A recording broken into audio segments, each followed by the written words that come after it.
इतने ईमानदार आदमी को ऐसे अरेस्ट नहीं करना चाहिए। अरे कोई बेईमानी किए हो, कुछ किए हो तुम अरेस्ट करो भैया। इतने ईमानदार आदमी को दुनिया जानती है, पूरा देश जानता है मेरा कितना ईमानदार है ये लड़का मेरा। ऐसे अरेस्ट कर लो। बेईमान कितने पड़े हुए हैं, वो छूटे हुए, उनको कुछ नहीं होने जा रहा। मेरा बेटा कुछ भी नहीं, इतना ईमानदार कि पार्लियामेंट में सब वो किए, सब पैसे, एक पैसा नहीं कमाया, धरने पे बैठा, जमीन पे लेटा। हम तो कहे मम्मी परेशान मत होना, आ जाएंगे, मगर माँ का दिल तो है। माँ नमस्कार, मैं हूं गुलशन कुमार। दोस्तों, बचपन से सुनते आ रहे हैं कि हमारा भारत देश एक आजाद देश है, एक लोकतांत्रिक देश है, जिसे वीर सपूतों ने अंग्रेजों को यहां से मार भगाया और भारत देश को आजाद कराया। लेकिन जब से 18 साल का हुए हैं, तब से समझ में आ गया है कि जब तक भारत देश में इस बीजेपी सरकार की सत्ता रहेगी, तब तक भारत देश एक राजतांत्रिक देश रहेगा, कभी भी लोकतांत्रिक नहीं हो सकता। ना तो सरकार के खिलाफ आवाज उठा सकती है और ना ही कोई भी इंसान भाजपा के खिलाफ आंखें में आंखें डालकर कोई बात कर सकता है, और जो भी बात करेगा उसे जेल में डाल दिया जाएगा। चाहे फिर अरेस्ट करो, मोदी का काम क्या रहा, इसे अरेस्ट करो, उसे अरेस्ट करो, इसे भगाओ, इसे भगाओ, इसे निकालो, उसे निकालो, और जो नहीं समझता है उसे ईडी के द्वारा छापे मारकर जेल में डलवा दो। दोस्तों, ठीक आपने एक दिन पहले सुना होगा कि ईमानदार पत्रकारों को जेल में डाल दिया गया, कोई पत्रकारों को अरेस्ट कर लिया गया। ठीक आपने कल सुबह सुबह उठा होगा तो फिर से सुना होगा कि हमारे एक ईमानदार सांसद, जो आम आदमी पार्टी के सांसद है, जो इंडिया गठबंधन से जुड़े हुए हैं, उनके घर में ईडी के द्वारा छापा मारा जाता है। किस तरीके से? अवैध तरीके से, बिना सर्च वारंट का अवैध तरीके से घर में घुसा जाता है ईडी के द्वारा, किसके कहने पे? मोदी के कहने पे। और उनके घरों में जाकर जब कुछ नहीं मिलता है तो फिर उन्हें ही उठाकर जेल में डाल दिया जाता है, गिरफ्तार कर लिया जाता है, और बोला जाता है कि गुरुवार को, यानी आज के दिन इन्हें कोर्ट में पेश किया जाएगा, उसके बाद छोड़ा जाएगा, वरना इन्हें जेल में डाला जाएगा। दोस्तों, मोदी सरकार आखिरकार कर क्या रही है? जब से चुनाव आया है, मोदी सरकार सोच रही है यही कि जब से चुनाव आया है, पत्रकारों को अंदर डाल दो, बेरोजगारी पे, महंगाई पे कोई सवाल नहीं करेगा, सांसदों को अंदर डाल दो, कोई विपक्ष नहीं रहेगा, तो कोई हम पर सवाल नहीं करेगा, आंखों में आंखें डालकर बात नहीं करेगा। लेकिन सुन लीजिए मोदी जी, एक भी कुत्ता आपसे डरने वाला भी नहीं है, कोई कुत्ता भी आपसे डरने वाला नहीं है। ये तो हमारे सांसद हुए, ये तो हमारे मुख्यमंत्री हुए, ये तो अगले पीएम हुए राहुल गांधी, तो इन सबको आप डराने निकले। जब आपसे एक चूहा नहीं डरने वाला है तो आप इन सबको डराने निकले थे, लेकिन ये सब डरने वाले नहीं है और ये सब रुकने वाले नहीं है। दोस्तों, ठीक आपने संजय सिंह का बयान सुना होगा, और नहीं सुना है तो सुनिए संजय सिंह का बयान, जो आम आदमी पार्टी के सांसद है, उनका बयान सुनिए। जैन साथियों, नरेंद्र मोदी जी की सरकार के भ्रष्टाचार के खिलाफ, अडानी के महाघोटाले के खिलाफ लगातार मैं बोलता रहा हूं, अपनी आवाज उठाता हूं। ईडी में कई शिकायतें की अडानी के खिलाफ की, उनके घोटाले के खिलाफ की, उस पर कभी कोई कार्रवाई करो। और आज अचानक ईडी मेरे घर पे पहुंच गई, दिन भर छापेमारी की, सारी जांच की, सब कुछ खोल डाला, कुछ नहीं निकला। बावजूद इसके जबरन मेरी गिरफ्तारी की जा रही है। लेकिन हम लोग आम आदमी पार्टी के सिपाही हैं, मोदी जी से कहना चाहते हैं, मोदी जी आप चुनाव हार रहे हैं, बुरी तरीके से हार रहे हैं, और ये आपकी हताशा का संकेत है, ये आपकी हार का संकेत है। ये उदाहरण है इस बात का कि एक कायर, एक डरपोक प्रधानमंत्री किस तरीके से जुल्म करके, तानाशाही करके, लोगों को जेल में डाल के चुनाव जीतना चाहता है। लेकिन मैं मोदी जी आपको याद दिलाना चाहता हूं, जब जब जुल्म बढ़ता है तब तब उसके खिलाफ जनता की आवाज बुलंद होती है। मैंने पहले भी कहा अपने साथियों से, आज से दोहरा रहा हूं, मरना मंजूर है, डरना मंजूर नहीं है। चाहे जितनी यात्राएं मोदी जी गए, नरेंद्र मोदी सरकार के भ्रष्टाचार के खिलाफ, अडानी के महाघोटाले के खिलाफ बोलता रहा हूं, बोलता रहेगा। आज दिन भर की छापेमारी में पूरा घर खोद डाला, कुछ हो नहीं मिला, बावजूद इसके गिरफ्तारी हो रही है। अभी दुनिया भर की झूठी खबरें प्लांट की जाएंगी, दुनिया भर के झूठे समाचार फैलाए जाएंगे। एक मिनट दोस्तों, संजय सिंह का बयान हम यही रोकते हैं और सबसे पहले बताते हैं कि मोदी जी को अभी याद आ रहा है जब चुनाव आया तब कि चीनी घोटाला कौन कर रहा है, शराब घोटाला कौन कर रहा है। लेकिन हम मोदी जी को याद दिला देना चाहते हैं, जो आप ये देख रहे हैं ये भाजपा सरकार की घोटाला है।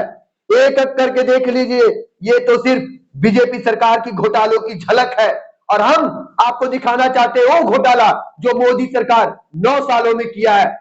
दोस्तों पूछना चाहते हैं मोदी सरकार से, आपने विपक्ष को अपने सीधा निशाने पे क्यों लिया है? आप उन पर सवाल क्यों नहीं उठाते हो? आप उनको जेल क्यों नहीं लेते हो जो मणिपुर पर कोई एक शब्द नहीं बोला? आपका डबल इंजन सरकार रहते हुए मणिपुर पर इतना अत्याचार किया गया, उसके बावजूद भी आपने डबल इंजन सरकार होते हुए भी आप मुख्यमंत्री पर कोई सवाल नहीं किए। हम आपसे पूछना चाहते हैं कि उस भगोड़े के साथ आपका वकील अपने शादी में बुलाया, शादी में फोटो खिंचवाया, उस भगोड़े कार जो भारत देश उसे देशद्रोही के नाम से पुकारती है, हरीश साल्वे के शादी में पहुंचता है ललित मोदी। हरीश साल्वे की शादी में बड़े आराम से ललित मोदी हरीश साल्वे की शादी में नाचता है, खाता है, पीता है। लेकिन जब हरीश साल्वे शादी करके लंदन से वापस लौटते हैं तब आपने एक सवाल डाला हरीश साल्वे से कि आपने इस तरीके से, अवैध तरीके से आपने इस दोगलेपन इंसान को अपने शादी में क्यों बुलाया? लेकिन आपका हिम्मत नहीं होगा, जो अडानी के खिलाफ बोलेगा उसे आप अंदर डाल दो। मोदी जी, आपने देश की जनता को बहुत पागल बना लिया। जब चुनाव सामने आया तो विपक्षों की एक लिस्ट निकाल दी कि ये विपक्ष इतने इतने घोटाले किए, लेकिन आपने अपनी कमी कभी दिखाई इस जनता को, इस देशवासियों को आपने अपनी कमी दिखाई कि मेरे अंदर क्या कमी है। हम दिखाते हैं दोस्तों ये नरेंद्र मोदी के कार्यकाल में क्या किया गया है। देखिए आप लिस्ट में नीरव मोदी घोटाला, मेहू चोकसी घोटाला, पंकज मुंडे की चिक्की घोटाला, राफेल घोटाला, खान आवंटन घोटाला, मार्ग का व्यायाम, छत्तीसगढ़ का 36,000 करोड़ का चावल घोटाला, पंजाब का 12,000 करोड़ का गेहूं घोटाला, राजस्थान का मवेशी घोटाला, मानू स्मृति का बुक्स घोटाला, ललित गेट, गुजरात का जमीन घोटाला, हेमा मालिनी जमीन घोटाला। दोस्तों बहुत सारे घोटाले नहीं दिखाना चाहते, अगर हम ऐसे ऐसे घोटाला आपको दिखाने लगे तो दिन बीत जाएगा, लेकिन बीजेपी सरकार का, यही मोदी सरकार में जितना घोटाला हुआ ये खत्म नहीं होगा। दोस्तों आपने संजय सिंह का बयान तो सुन लिया होगा, लेकिन हम उसी पार्टी से आम आदमी पार्टी के सांसद राघव चड्ढा का हम बयान सुनाना चाहते हैं आपको कि ईडी रेड करने के बाद क्या बयान आता है राघव चड्ढा जी का। आप उनका भी बयान सुन लीजिए।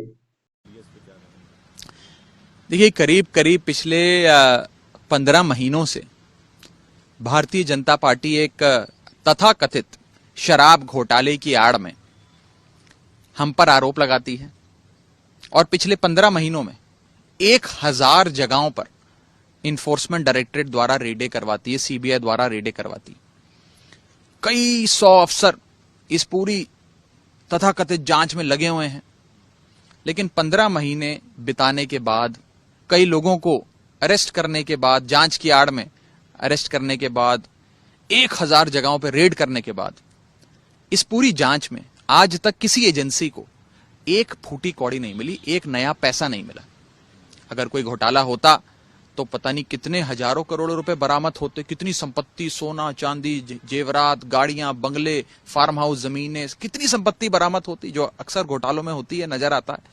लेकिन ये एक अजीब सा आरोप है भाजपा का, जिसमें इन लोगों ने 15 महीने बर्बाद कर दिए, 1000 जगहों पर रेडें करी, न जाने कितने अफसर जिसमें लगे, लेकिन एक नया पैसा, एक फूटी कौड़ी आज तक बरामद नहीं हुई। ये दिखाता है कि ये घोटाला नहीं, ये कोई अनियमितताओं का केस नहीं, राजनीति से प्रेरित भारतीय जनता पार्टी जो 2024 के चुनाव हारने जा रही है, उस हार को सामने देख डरी हुई है, घबराई हुई है। ये एक बौखलाई हुई बीजेपी जो आने वाला चुनाव हारने जा रही है, उस हार के डर से आनन फानन में ये काम कर रही है, जिसके तहत आज हमारी पार्टी के साथी संजय सिंह के घर पे ईडी की रेड करवाई गई है।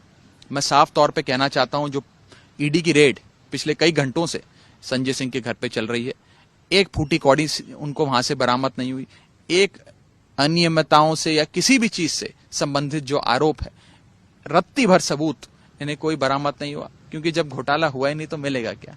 तो ये भी साफ तौर पे राजनीति से प्रेरित है और आने वाले चुनावों में, 2024 के लोकसभा चुनावों में अपनी हार को अपनी आंखों के सामने देख एक डरी हुई भाजपा का ये एक प्रकार से आखिरी पैंतरा है, एक आखिरी उनका औजार है जिसका इस्तेमाल कर कर वो विपक्ष को दबाना चाहते हैं, हमें डराना चाहते हैं। दोस्तों आप बयान इतना ही सुनिए, आप इतना ही में सब कुछ समझ गए होंगे कि मोदी सरकार आखिरकार कर क्या रही है। दोस्तों जितना देशवासियों को पागल बना रही है ये मोदी सरकार, उतनी पागल देश की जनता नहीं है। लेकिन हम जनता से गुजारिश करते हैं कि आप अपनी सोच में बदलाव लाइए, क्योंकि विनाश का अंत होने वाला है और इस देश से बीजेपी सरकार की सत्ता हटने वाली है।